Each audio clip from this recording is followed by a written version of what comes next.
Hi everybody, welcome back to 17 Carat K-Pop. Lots of news to get to, so we are just diving right into it. Story number 1, I have to talk about my Twice concert experience. I go into it more in depth and provide exclusive images, a highlight reel, tons of goodies if you are subscribed at 17caratkpop.substack.com. It's a free newsletter post up now with my full Twice concert recap.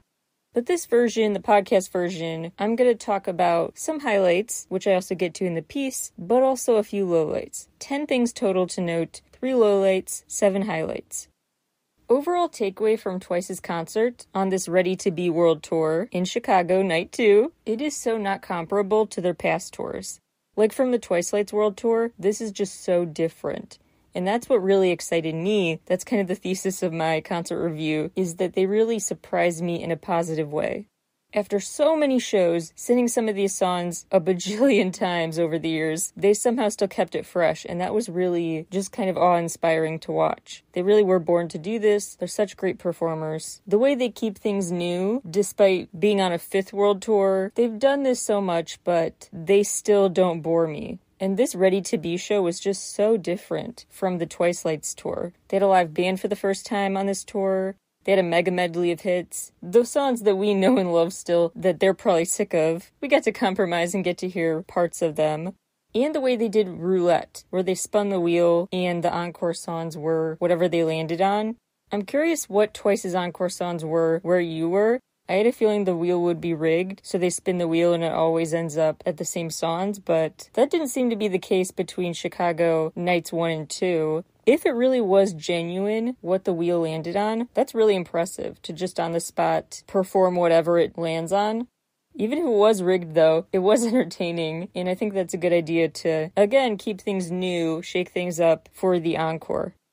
Highlight number 2 also has to do with the encore and the show period.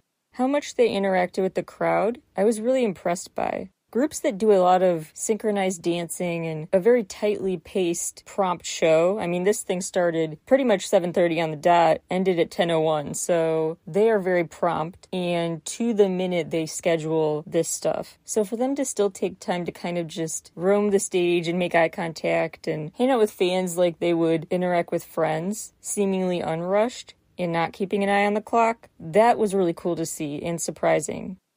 Number 3, the visuals of it all. Truly, this was a visual feast. It was next level. The giant backgrounds, like this dark castle and then a lighter interior palace. The way they had these ladder-type structures, they had enormous amounts of streamers, confetti, etc. It would be hard to miss, at least from my view, like you had to go home like you had bathed in streamers. There was no chance of you missing out on that. Lots of sparklers and light changes and of course the synchronized moves that never failed to amaze me. So the spectacle of it all was just so fun. Then there's the fact the fans themselves kept it interesting. I forget at their shows they do this all the time, so make sure you remember to not take a bathroom break when it nears the encore, because that intermission segment where they have the audience camera and dance-offs between people, one of the best parts of a Twice show. You can't miss it, it's so funny. You never know who to land on, and everyone's just such a good sport about it. Some of them it's like, you go, and they know all the moves. Others it's like, you go, because they don't know any of them, but they wing it and they still just play along. There's no party poopers for that segment of the show. And it was quite fun because Patrick Star showed up. Yeah, someone dressed up as Patrick Star in Chicago. And that I don't have words for other than you do you, I guess. And they probably wanted attention, which they got doing a dance-off. So you go Patrick Star, I guess. Yeah, you never know who you're going to see pop up at a Twice show. So the crowd was quite amusing. So 1, interactions with fans. 2, the visuals of it all. 3, all the confetti, streamers, etc. 4, Patrick Star and other fun surprises from the audience. 5, the way they kept things fresh. 6, the set list and the order show framing. And 7, the solo stages. This show really flew by. I really think the structure was smart. Group stages, then a few solos, then a few group stages, then the other half of solos, then more group stages. The back and forth kept it really fast, and I like that they did do kind of half songs. Because at first you hear, oh my gosh, a 9-member group and they're each doing solos, but they each did like half a song. And I kind of liked that. It kept it moving really fast. It forced you to appreciate and soak in every second you had with your bias thriving in their element. Like, not a second you were distracted. You had to cherish every second and appreciate each member in turn. And I'm a Nayeon biased person, still am, but I must say Jihyo blew me away.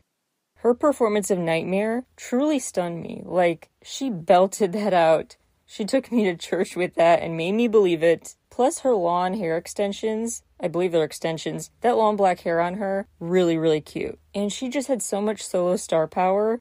I am so freaking glad Twice renewed their contract, so don't get me wrong. I'm not trying to imply she should break away from the group, period. I'm just saying if she had that inclination, which I'm glad she doesn't, but if she did, she has what it takes. Like, she could sell out big places solo. She has big star power solo. So August is going to be her month. So excited for that. And to finally then get the studio cut of Nightmare, which is fantastic. I also really appreciated Jeonyeon's Juice by Lizzo cover because of just how relatively carefree she looked. She's one of the members who looks more serious more of the time, but she just looked very happy and content and confident singing Juice. That song got her in the zone. It was really nice to see because I remember she was overwhelmed and cried a bit on the Twice Lights tour. I think it was happy tears. She was overwhelmed in a good way by the fan response, but it still made me worry about her a bit. And there was no tear for her this time. She was just having more fun, I think. If you were curious, the encore we got was Rollin' and then Signal. Yeah, we won, although honestly Touchdown would have been my top choice. As for the 3 lowlights, honestly I'm gonna say the same stuff I've been saying about K-pop shows, because the same issues I still have every time.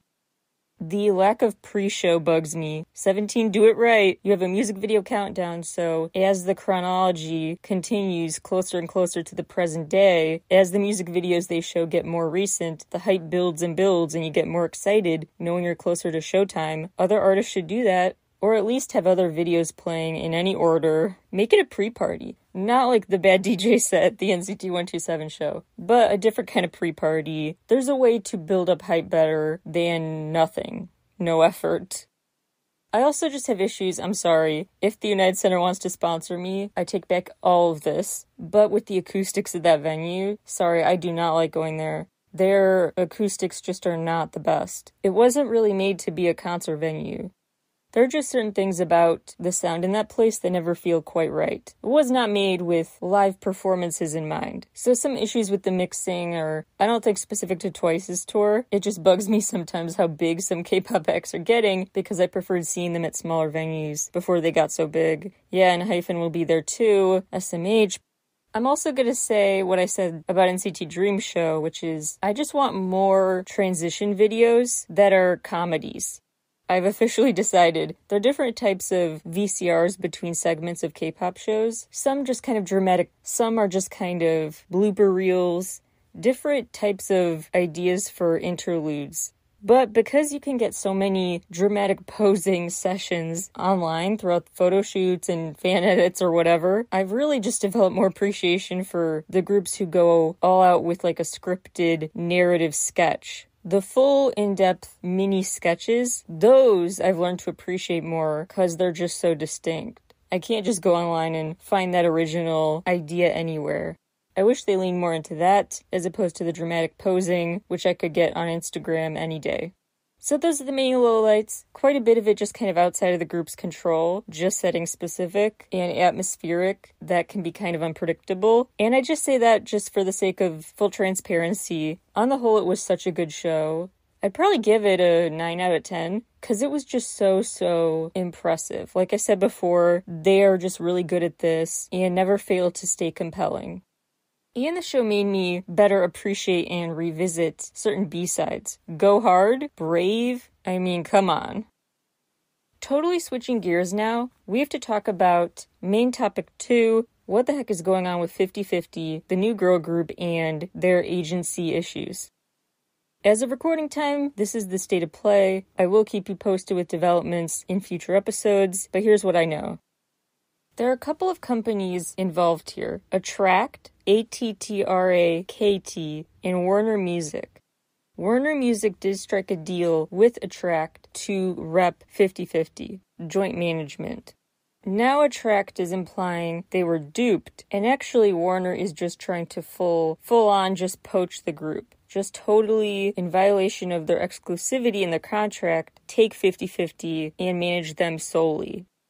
The peculiarity to me is just the timing. I think that's what got people so buzzed about this, because this is on the heels of the whole EXO-CBX saga I broke down in the episode called Blooming Days, where a similar excuse was given and turned out to be kind of false, or misleading at least. This time, honestly, I think genuinely that is the case, or more likely to be the real case. So before, SM Entertainment said, hey, a bad actor was trying to poach our group. Then they apologized for believing a tip they shouldn't have that spread that rumor. This time now, Attract is saying this other company did the same thing that SM had been doing recently. So naturally people were a bit suspicious because the timing is just such a weird coincidence. It looks like they took inspiration for a lie from the other companies when I don't think that's the case. But you see where the fodder for conspiratorial speculation is there. It's also just odd because this started out so amicable. That's the big difference. With the SM accusation, it was a new agency is trying to insert themselves into our business. Here, what's odd is that Attract is saying this company we willingly entered business with is now trying to interfere in our business. So that adds a weird wrinkle to the story. Quote, through slanderous accusations against us and glorified flattery about themselves, these external forces are committing an illegal act of inducing our agency's artists to make the wrong decision, to ignore their valid, exclusive contracts and side contracts with them, unquote. Another interesting difference is that Attract has kept this story more closely contained and singular, because the Attract CEO gave an interview as an exclusive to Sports Chosun, whereas the SM Entertainment lawsuit and back and forth, that was publicized to a ton of media outlets. The press release was meant to be widely distributed. There's a team of managers called The Givers. June 27th, 2023, Attract filed a criminal complaint against The Givers, this group of a former co-CEO and 3 other unnamed people, accusing them of obstruction of business, fraud, and breach of duty. And they also hinted additional accusations could be forthcoming should more information lead them to that. The charges include a claim that one of them was deleting receipts, basically, deleting emails and other material that should have been kept available, plus delaying transfers of money, materials, regarding copyright. So it's not just accusations of poaching the group, but basically the song Copyright for their hit Cupid. Attract also claimed the online fan cafe for 50/50 was shut down, messed with, due to, again, external forces. So they accused them of going so far as to try to be like, if we can't have you, no one can, and interrupt their scheduled activities under Attract. Separately, there apparently have been issues even before that, because before the date of the official criminal filing, 50/50 apparently filed a complaint against Attract, saying that the agency was careless exposing personal information, plus made them promote through poor health, and withheld financial info. The group themselves cannot make any official statement as this case is ongoing, so anything you hear coming from them is actually basically from their legal reps. So because of them having issues with the agency and the agency having issues with their other agency, their rapid-fire momentum for one-hit song, really catapulting them to super rookie status already, that momentum has really been kind of dented. They did still release the Barbie OST for the Barbie movie, but apparently their music video plan for it was scrapped, their Kate Canale appearance was scrapped, their big variety show appearance was scrapped. They were also set to be part of at least 2 major ad campaigns. Those have been scrapped, or at least postponed. They really were ready to capitalize on that hit song, and now it's turned into so much drama. In early July, an audio clip from May was made public that some people imply is kind of like a smoking gun, but honestly, the transcript of the audio to me does not at all seem like it's really anything we didn't know. Like, some people say it kind of shows criminality The audio is a snippet of a talk between the Attract CEO and Warner Music Korea's executive director about a potential buyout of the group. And the Warner CEO says he offered an amount to buy them. And then the Attract CEO says, no one told me you were going to do that. I guess what still gives me pause is just the voluntary, original, cordial relationship between the companies. And now when he says, I offered to buy the group, and the CEO says, this is news to me, that's not like we were blindsided. It actually kind of proves the opposite, that they had a heads up, hey, we're offering to buy the group. I just don't think it proves what anyone says it does. There's a lot of context missing. Do I think Warner proposed a buyout? Yeah, maybe. But do I think Attract was as shocked as they claim to be now by the decision? Not really.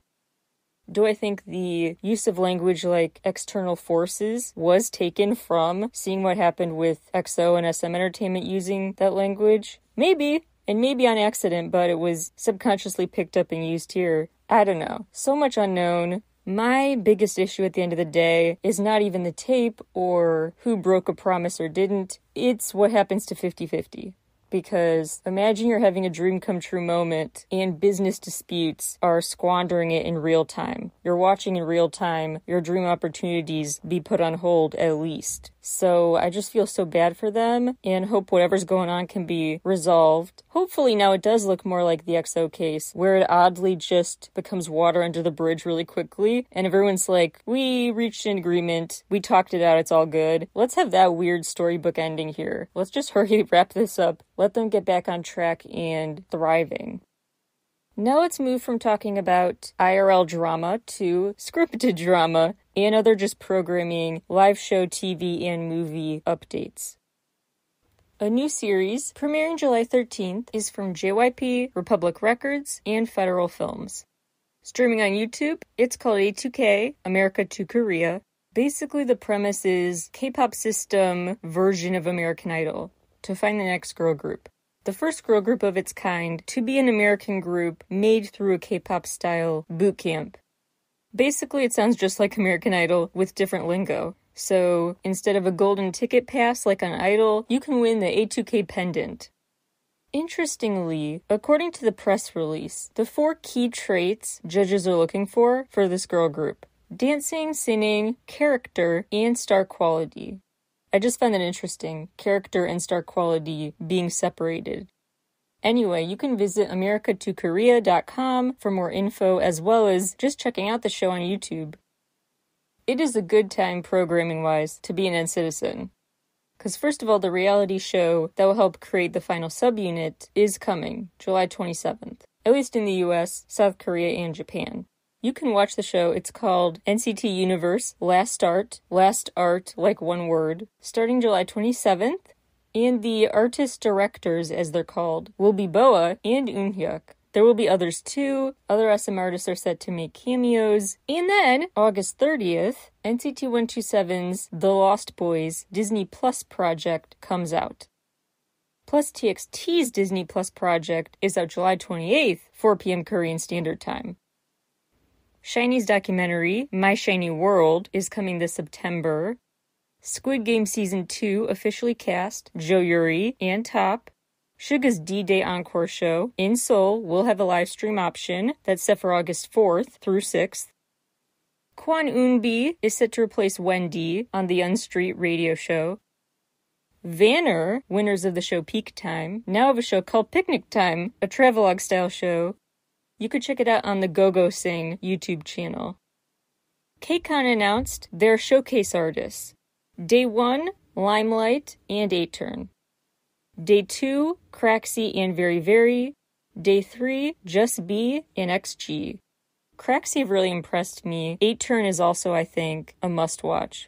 And Just B I've grown to respect just so much more ever since they stood in solidarity with Omega X. Really rooting for Just B and Omega X. That'd be cool if they could come too. Last programming update. Netflix co-CEO Ted Sarandos recently visited South Korea, and he talked about his desire to just continue capitalizing on the popularity of K-content. He talked about learning so much about K-cinema from Bong Joon-ho. He touted a partnership with local South Korean students who are just starting out in production. He said that between 2022 and 2025, 1 in 5 Korean Netflix titles will have come from a first-time writer or director. He also said 60% of Netflix users have watched at least one Korean title, and that over the last 4 years, K-content viewing on the platform is up 6-fold. And both the shows All of Us Are Dead and The Glory entered Netflix's top 10 in over 90 countries each. He also recalled how much of a cultural juggernaut Squid Game became, even pushing up searches for Vans sneakers and sales by nearly 8,000%. Now, I cannot talk about Netflix right now without also addressing the issues, so I'm telling you what he's saying in his charm offensive in South Korea right now, but for good reasons. People are not happy with him in the US right now. I dive into the details of the writer's strike on an upcoming episode of Enthusiasts. The writer's strike, pay your frickin' writers. Better, period. Prove that you actually care about what they're making. Not just the money, the creativity. The currency they gave you, not just financial. Last main topic before getting to just a smorgasbord of other topics. I want to take a moment to say rest in peace, Coco Lee. She took her own life and was pronounced dead July 5th at age 48. She was really a special person. She was a famous singer-songwriter who really crossed into America. She's most well known for being the first Chinese American to perform at the Academy Awards. She sang A Love Before Time. She also sang the Mandarin version of Reflection for that version of Mulan. She also became known for songs for the World Cup and the Summer Olympics, and she was Chanel's first Chinese ambassador, a movie star, a judge on shows. She was the first Chinese singer to get a global deal with Sony. She signed with them. Eventually, she started her own agency. She was an AIDS educator and ambassador. She released well over a dozen studio albums. I could go on and on. She leaves behind 2 stepdaughters. Pending an autopsy, her funeral has been scheduled for August at the earliest.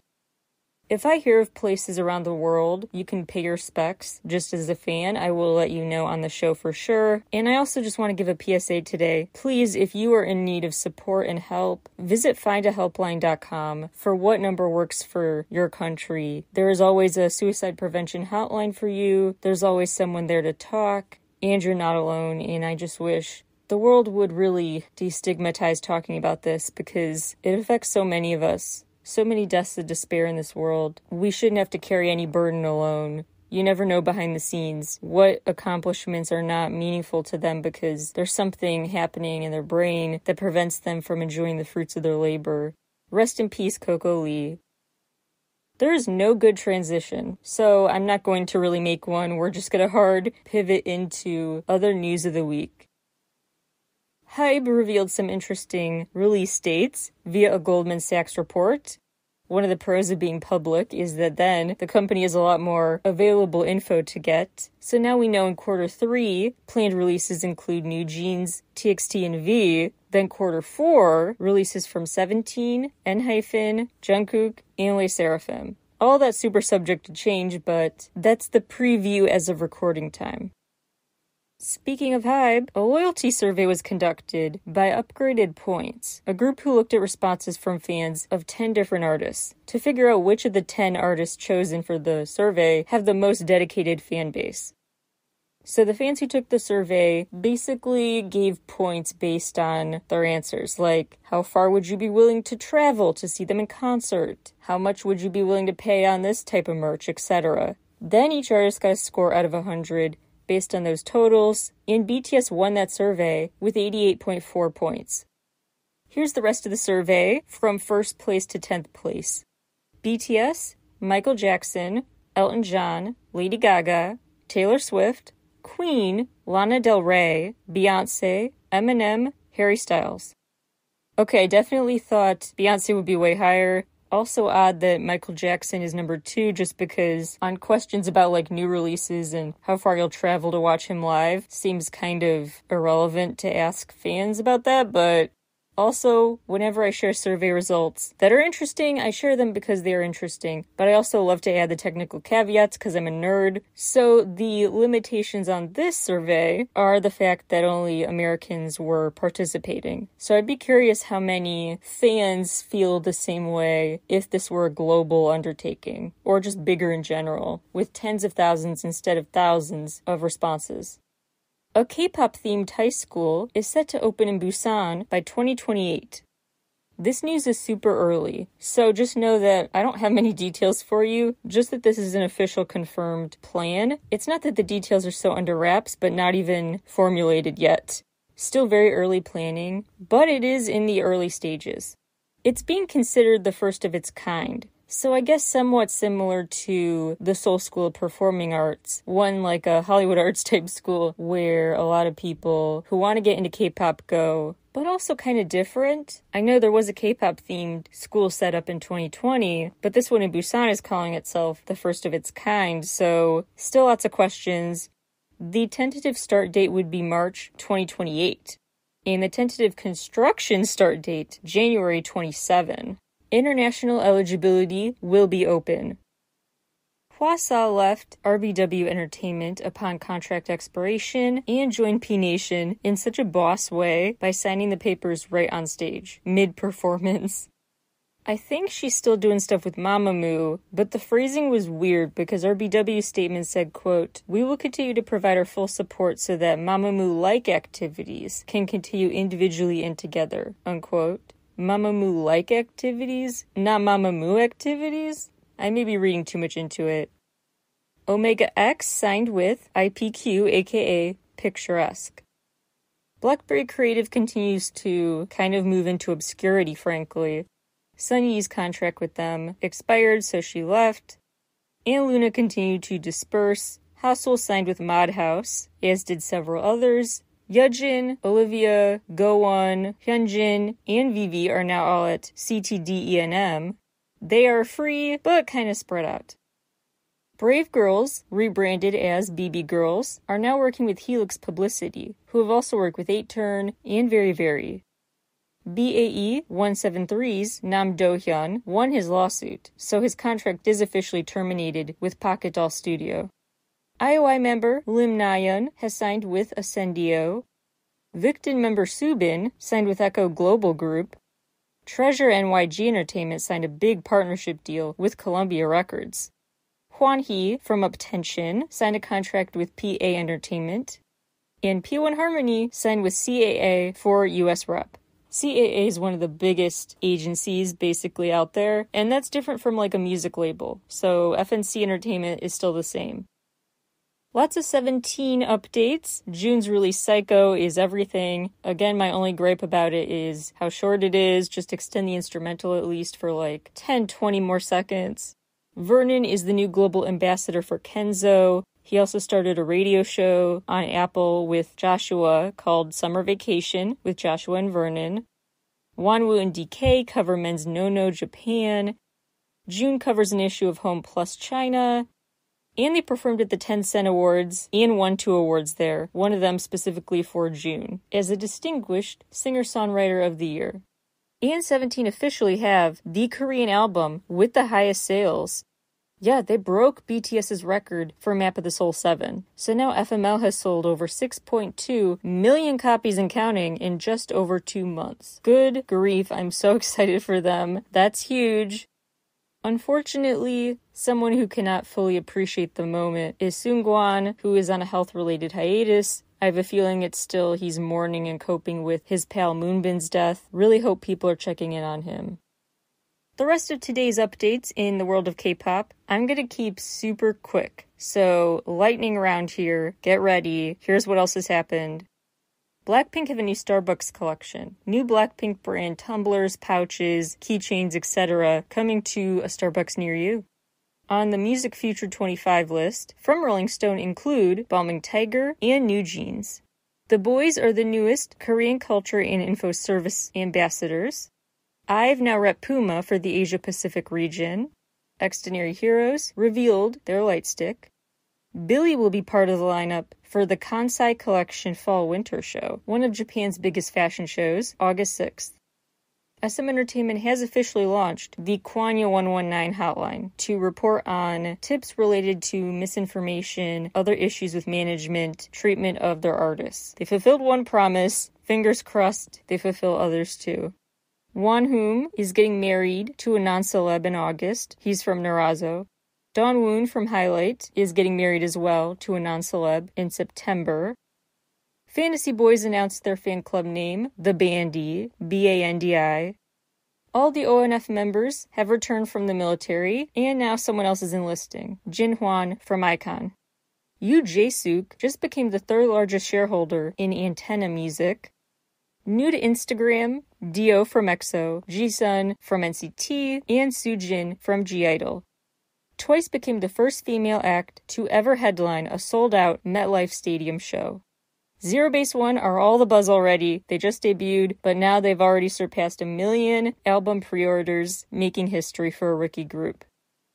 TXT are the first K-pop boy group in Spotify's history to get every single title track with over 100 million streams. P1 Harmony earned their first ever entry on the Billboard 200 chart with Harmony All In. ATEEZ are the first non-Big Four companies group to sell over 1 million album copies in 1 week, thanks to the World Episode 2 Outlaw. Sana now reps the super luxe brand Graph. Lisa from Blackpink now has over 95 million Instagram followers, and Blackpink's Boombayah just surpassed 1.6 billion with a B views. I'll leave it there for now. Thank you all so much for always listening and reading and being part of this special community, and I will talk to you all again very soon. Bye, everybody.